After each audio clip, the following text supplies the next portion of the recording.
श्रीलक्ष्मी श्रीमहालक्ष्मी क्षीरसागरकन्यका उत्तिष्ठ हरिसम्प्रीते भक्तानां भाग्यदायिनी। श्रीलक्ष्मी श्रीमहालक्ष्मी क्षीरसागरकन्यका उत्तिष्ठ हरिसम्प्रीते भक्तानां भाग्यदायिनी। उत्तिष्ठोत्तिष्ठ श्रीलक्ष्मी विष्णुवक्षस्थलालये उत्तिष्ठ करुणापूर्णे लोकानां शुभदायिनी।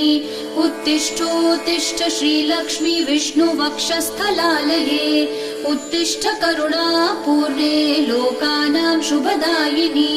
श्रीपद्ममध्यवसिते वरपद्मनेत्रे श्रीपद्महस्तचिरपूजित पद्मपादे श्रीपद्मजातजननी शुभपद्मवक्त्रे श्रीलक्ष्मी भक्तवरदे तव सुप्रभातम्।